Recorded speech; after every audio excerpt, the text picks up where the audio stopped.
Bonjour à tous, une petite vidéo sur la pression et notamment un exercice concernant les forces pressantes et la pression dans une seringue. On va faire le tour des formules concernant les gaz et les pressions.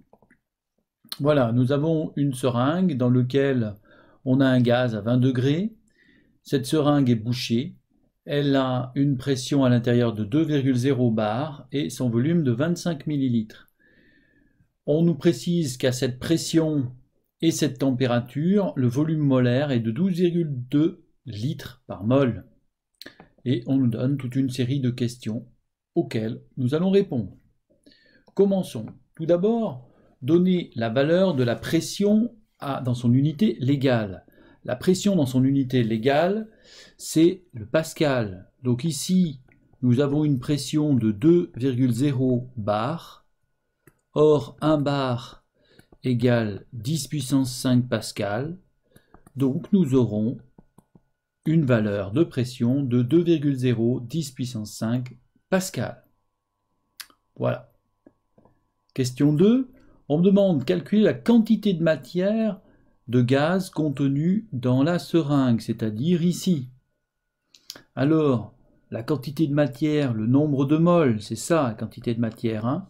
Le nombre de moles, il est lié au volume du gaz, donc c'est le volume du gaz divisé par le volume molaire. Ce volume de gaz, on va le prendre en litres.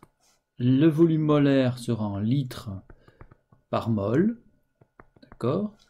Ainsi, la quantité de matière sera donnée en mol. Alors, nous allons faire le calcul. Volume molaire, le volume du gaz, c'est 25 millilitres, donc ça fait 25 fois 10 puissance moins 3, divisé par le volume molaire, 12,2 litres. Ainsi, je suis bien en litres en haut et 1 litre en bas. Le résultat va nous donner 2,0 fois 10 puissance moins 3 mol. Voilà le gaz, la quantité de matière de gaz enfermée dans ma seringue. Et ceci, en fait, ça aurait été vrai, quel que soit le gaz. On se fiche que ce soit du dioxygène, de l'air, du diazote ou n'importe quoi. Voilà. Question suivante. Quelle est la valeur de la force pressante exercée par le gaz sur la paroi de la seringue, dont la surface sera de 2,5 cm². Alors, il y a un lien entre la force pressante, la pression et la surface. C'est pression égale force pressante sur la surface. La pression sera pascal, à condition que la force soit en newton et que la surface soit en mètres carrés. Moi, ce que je cherche, c'est la force pressante, F.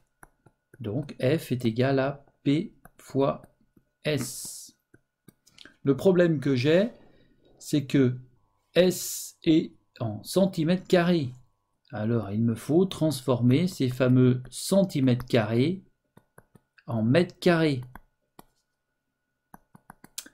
Alors, pour cela, eh bien, je vais utiliser, soit je sais d'avance, je fais le petit tableau et je sais d'avance, soit alors j'utilise l'astuce suivante qui consiste à dire que 2,5 cm², c'est 2,5 fois 1 cm². Or, 1 cm, c'est 10 puissance moins 2 mètres, donc le tout au carré, ce qui me donnera 2,5 fois 10 puissance moins 4 mètres. Ainsi, je peux remplacer dans la formule précédente. Alors, la pression, elle est de 2,0 fois 10 puissance 5, puisque je dois être en pascal, multiplié par 2,5 fois 10 puissance moins 4, c'était des mètres carrés, j'ai oublié le carré, je reviens, voilà.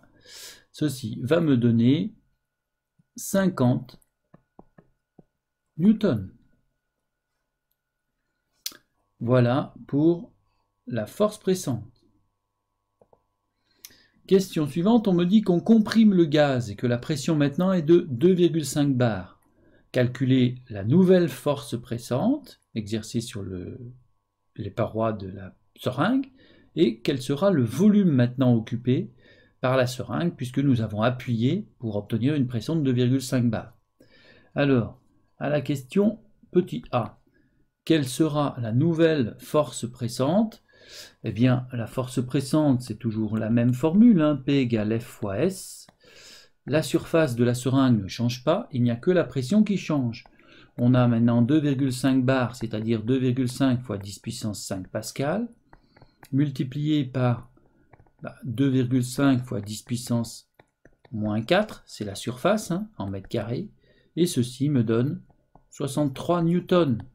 Bien évidemment, la pression étant plus forte, la force pressante exercée sur les surfaces de la seringue sera plus forte, puisque en fait, on a diminué le volume, ce qui revient à avoir plus souvent des chocs sur les parois. Petit b, on me demande quel sera le volume occupé par le gaz.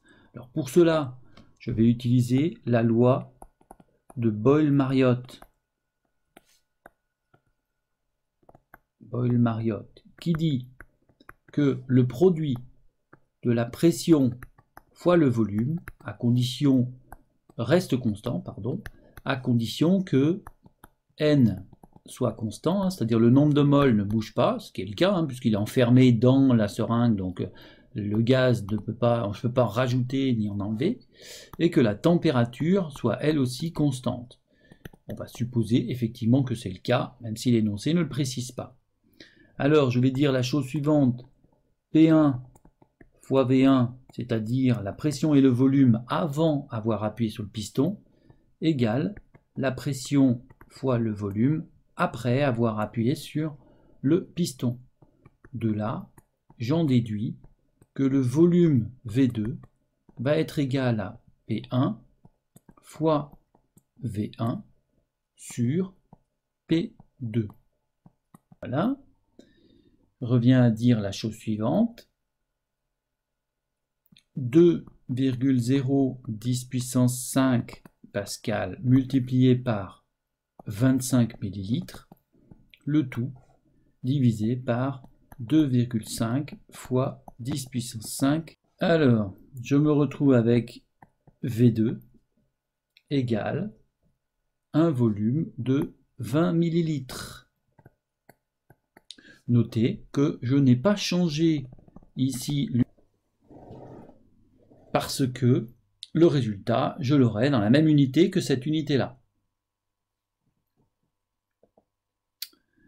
Dernière question, faire l'inventaire des forces. Eh bien, la première force que j'ai, c'est celle exercée par l'intérieur du gaz. D'accord? C'est la force de l'air à l'intérieur sur le bouchon. Et cette force vaut 63 newtons. Et on a, puisque le bouchon est à l'équilibre, il ne bouge pas, on a exactement la même force dans l'autre sens, celle de l'air à l'extérieur sur le bouchon. Voilà, ainsi, les deux forces étant égales, ça s'équilibre, nous l'avons comme si il n'y avait aucune force qui agit sur mon bouchon. Voilà, cet exercice étant terminé, je vous souhaite bon courage et bonne révision.